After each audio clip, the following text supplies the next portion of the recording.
노무현재단은 왜 굳이 떠나기로 결심하신 거예요? 아, 예. 사실 상임 고문이라는 거는 진짜 정관에도 없고 그냥 이사장 마친 사람들이 그냥 가끔씩 행사할 때 와서 사진도 찍혀줘야 되고 그렇기 때문에 상임 고문이라고 이제 붙여놓은 거거든요. 그마저도 좀 안 하는 게 좋겠다. 왜? 제가 이제 무슨 일이 생기면 그게 안 좋은 일도 대체로 잘 받아들이는 편이에요. 일단 받아들이고 그 다음에 이게 나한테 어떤 의미가 있지? 이렇게 생각하는 편이거든요. 그 일들이 생기고 나서 이렇게 생각을 했어요. 노무현 대통령께서 저한테 이렇게 말씀하시는구나. 그만하면 됐다. 이제 나가서 자신의 인생을 살게. 응? 그만하면 됐어. 그러니까 지금이 내가 나가야 할 때인가 보다. 이 활동은 제가 한 8년간 하고 나서 이렇게 매듭이 지어지도록 되어 있었구나. 그렇게 받아들이고 제 자신의 인생을 살려고 나온 거죠. 예. 무서워.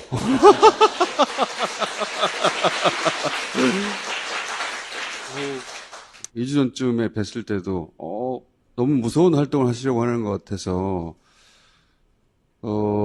안 하면 안 되겠냐고 내가 말하기도 했어요.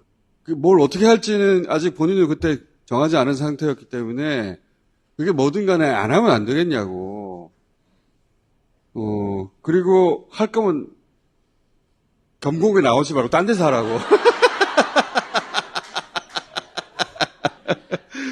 여기서부터 또 그럼 질문을 시작해 볼게요. 이게 이제 최근에 지지율이 급락하는 것과 다 연결된 이야기인 것 같은데 급락하는 이유를 어떻게 이해하고 계십니까? 그러니까 저는 걱정을 하기 시작했던 게 작년 가을이었어요. 작년 가을에 검찰개혁법과 관련돼 있는 법안 심의를 스톱시키고 총리실에 테이프 만들고 가져갔을 때 추석 때쯤이에요. 그때 제가 이상하다. 왜 이러지? 느낌이 안 좋아. 그때부터 걱정하기 시작했고요. 12월쯤에는 좀 되게 걱정이 되어서 에버트 재단 주최 그 지속 가능한 민주주의 그 토론회에 토론자로 나갔을 때 살짝 걱정하는 그거를 비쳤죠. 그 뒤에 한 6개월 정도 지금 무슨 일이 벌어지고 있는 거지? 지금 우리가 보는 이 일들이 뭐지 이게? 그리고 이런 일이 왜 일어나는 거지? 그리고 이런 일들이 어떤 정치적 결과를 가지고 오게 될까? 이런 질문을 계속 가지고 살아오다가 한 2달쯤 전에 잠정적인 결론을 냈어요. 아, 이 일은 이런 일이고, 이 일은 이렇게 시작되었고, 그리고 이런 결과로 귀착될 것이다. 근데 이제 말을 안 하고 한 달에 한 번 정도 나와서 빙빙 돌려서 이렇게 몇 번 얘기를 하고 이제 핵심을 얘기를 안 하고 저도 지내왔어요. 핵심은 오늘 얘기하지 마시고. 총수가 그거 안 하면 안 돼라고 얘기했을 때 그 생각을 해봤죠.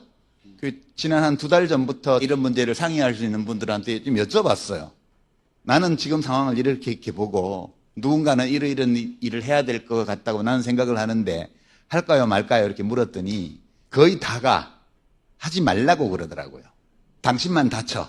그래서 그럼 망하면 어떻게 했더니 딱 한 분만 선생님이 힘드시더라도 나라를 위해서 말씀해 주세요. 라고 말한 분은 딱 한 분 있었어요. 저도 고민을 하다가 그래도 내가 비평이라는 무대에서 평론가로서 정치인 이재명을 5년간 지지했는데 상당한 기간 동안 열심히 지지했던 그런 진영을 대변하는 비평가로서 책임 있는 설명을 해야 되는 거 아닌가? 지금 네. 근데 이제 내가 말릴 수는 없어. 고집은 더럽게 세. 우리 모두가 이런 마음이라는 거. 유시민 잘 보존되었으면 좋겠다. 왜냐면 유시민만 할 수 있는 역할이 있어요. 지금 오늘 얘기하는 게 바로 그건데 유시민만 할 수 있는 거.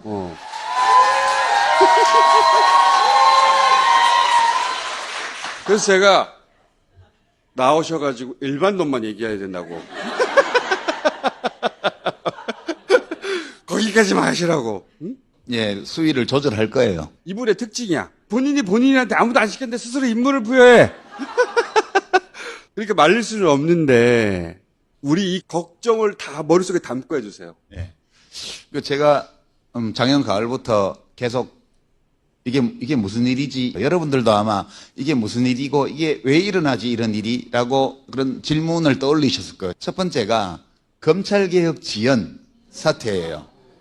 1월 달에 1차 입법 예고안이 나왔는데 경악할 만한 내용이 나왔고 대통령이 다시 하라고 그래서 3월 달에 두 번째 게 나왔는데 별로 다름없는 게 또 나왔습니다. 대통령이 몇 조를 한꺼번에 통째로 날렸다. 그러니까 이게 왜 이렇게 했을까? 입법 예고 정부안이 대통령 승인 없이 나온다?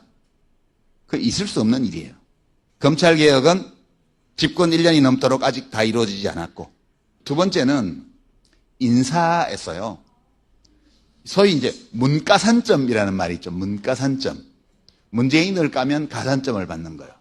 인사혁신처장부터 시작해서 문재인 대통령을 비하하고 조롱하고 비방하고 그냥 이거 팩트예요. 규제 합리화위원회 그 뉴라이트에 정말 입에 담을 수 없는 말과 행동을 했던 사람도 쓰죠.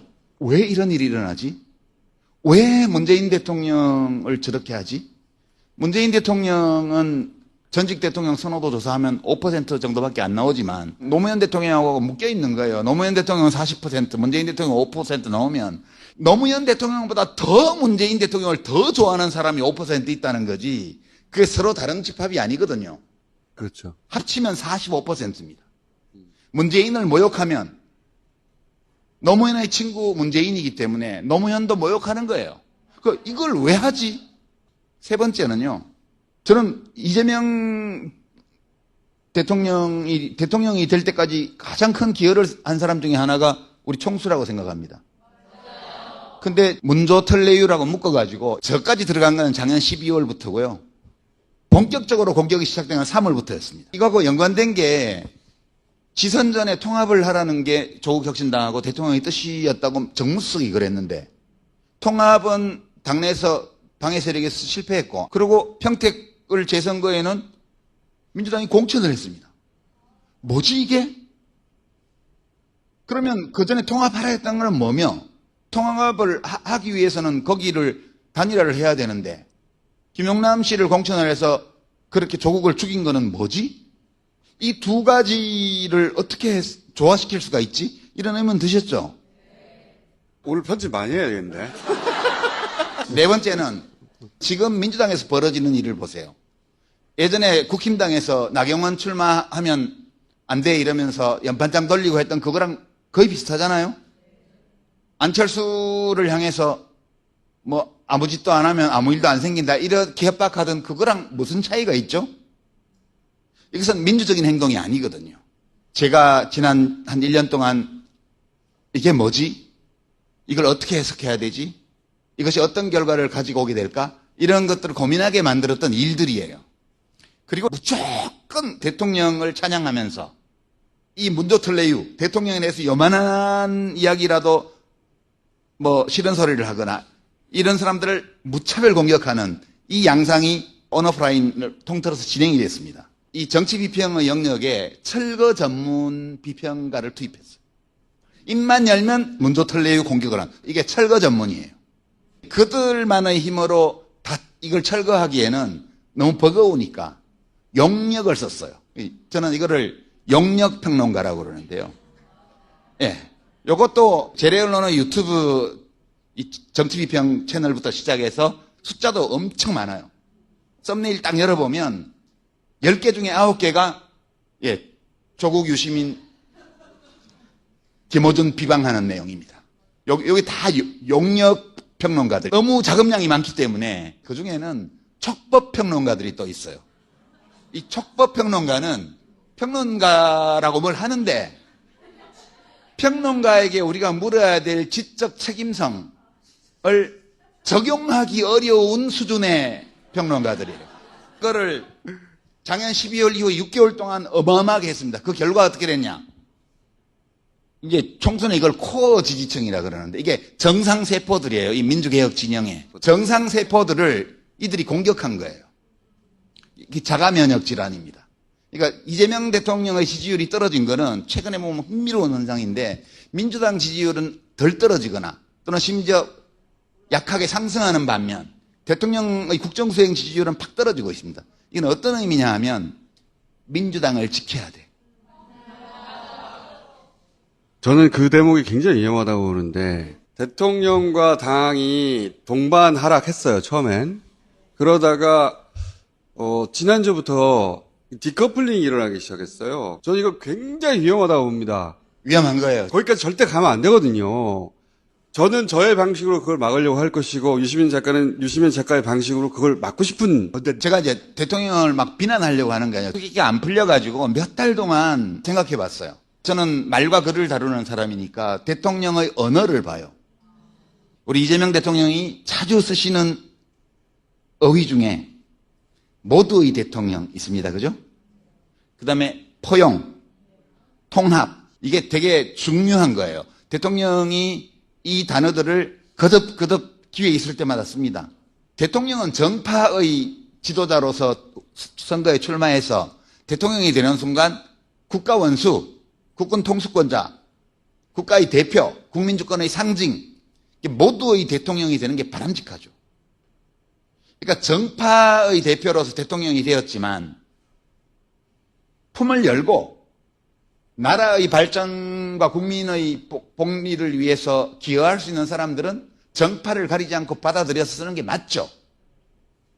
그렇게 해야지만 대통령의 지지도도 신임도도 국민들도 대통령을 더 신임하게 되고 대통령이 몸담고 있는 여당이라는 이 정파에 대한 국민들의 신임도 올라갈 거 아니에요.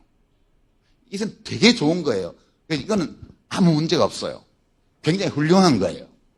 근데 문제는 100% 지지하는 대통령은 있을 수 없잖아요. 그러면 내가 5년의 임기 중에 어디까지 할 건지를 설정을 하고 그걸 하기 위해서 필요한 일들을 하면 돼요. 근데 문제는 대통령이 자신감이 지나쳤던 거 아닌가? 그런 생각 한편으로 들고요. 또는 이것이 지향해야 될 목표이면 분명하지만 현실에서는 도달할 수 없는 목표인데 건축학 용어를 갖고 오면 이재명 대통령이 대통령이 되는 과정에서 열렬히 지켜주고 응원했던 사람들이 원했던 것은 증축이었어요. 증축이요. 3층 집인데 한 층 더 올리는 거예요. 중도 보수 쪽으로 가서. 이건 모두가 다 오케이. 너무 좋아. 그래서 처음에 막 이상한 사람들을 쓸 때도 대통령께서 그런 뜻이 있으니까 우리가 받아들여야 돼. 이렇게 생각했어요. 근데 대통령은 재건축을 하려고 했던 것 같아요. 재건축을 하려면 기존에 있는 건물을 헐어야 돼요. 그래서 아까 제가 말씀드린 비평 공론장에 철거 전문을 투입했다. 용역을 엄청 썼다는 거예요. 제가 생각하기에는. 그 용역들 중에는 너무 급하게 모으다 보니까 촉법 평론가들도 들어오게 된 거고 이 촉법들이 문제틀레이를 막 까고 그리고 청와대에서 받은 선물을 언박싱하는 사진을 SNS에 막 올리잖아요. 이거는 너무 천하고 상스러워요. 대중이 원하는 것은 증축이었어요. 거기서 빚어지는 갈등이 이게. 재건축을 하려면 기존의 입주자들에게 동의를 받아야 돼요. 증축까지는 이미 우리가 다 받아들인 거기 때문에 따로 동의받는 절차가 필요 없는데 재건축하려면 동의받아야 돼요. 저는 그렇게 해석합니다.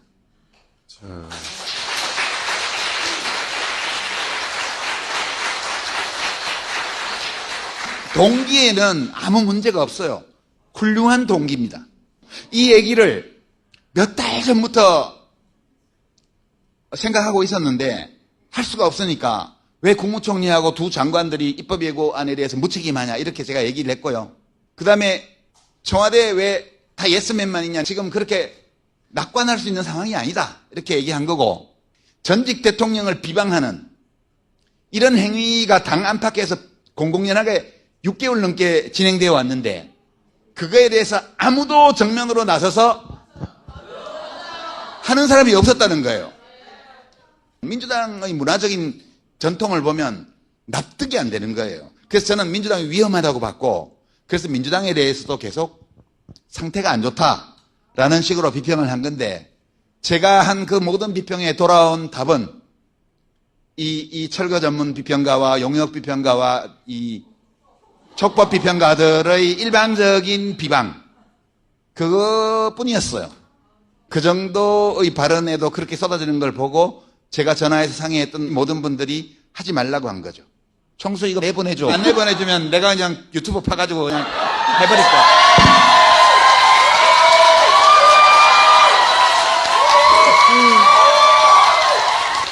그 얘기도 하긴 했어요. 유시민만 할 수 있는 무서운 이야기를 할 것 같은데 본인 유튜브 채널을 파시든가 라고 얘기를 했는데 아니, 이 얘기를 팔아줄 채널이 없어요. 그래도 총수는 이 돌을 맞을 정도의 맷집이 있지 않나? 그래서 이제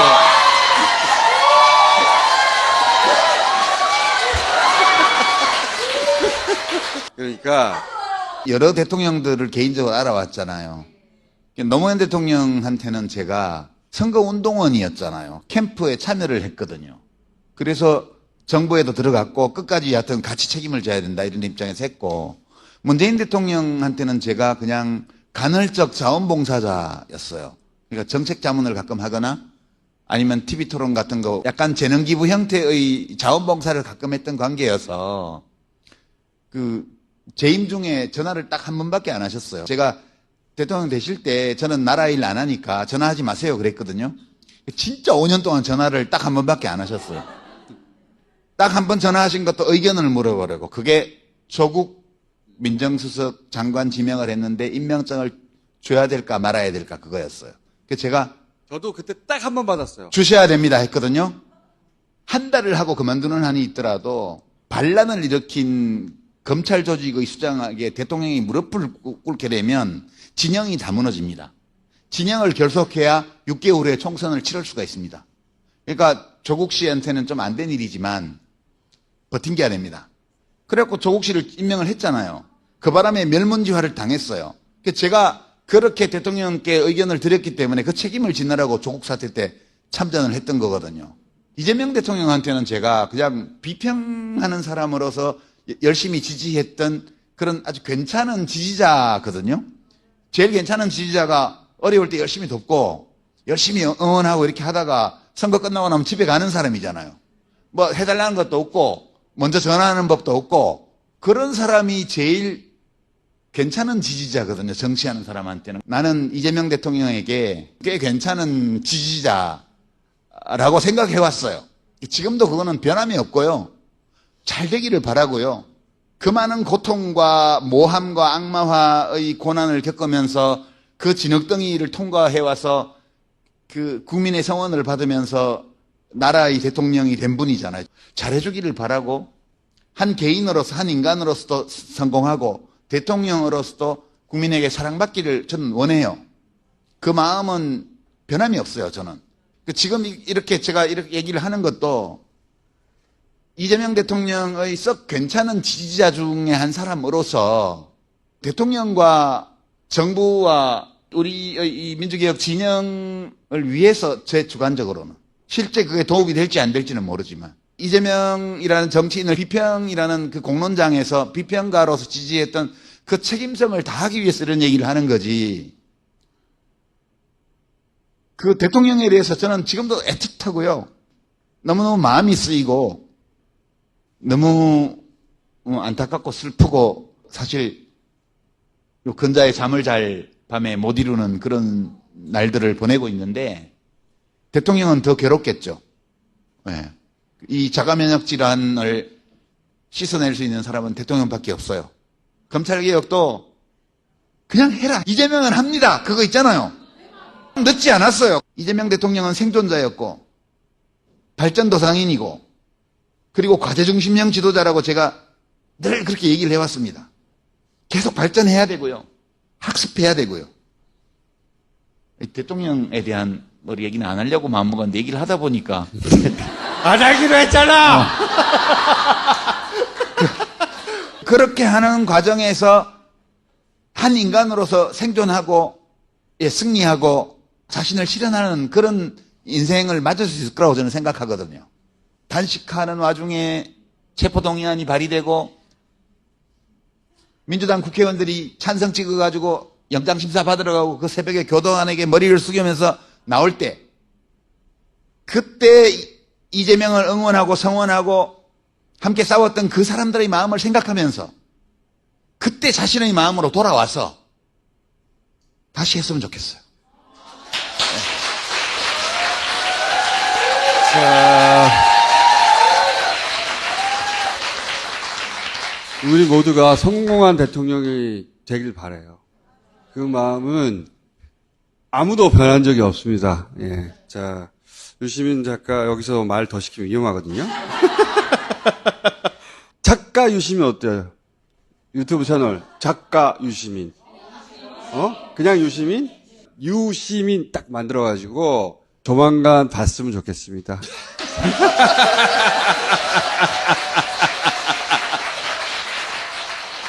어떤 방식으로 어떻게 다시 등장해서 무슨 얘기를 할지는 모르겠는데. 제크나이프 들고 덤비는 애들하고 같이 싸울까요? 아이, 그건 안 돼. 그건 안 돼. 그래. 늙은 건달이 그러면 안 되죠, 그죠? 네. 그거는 하지 마. 그거는 씨발 하지 마.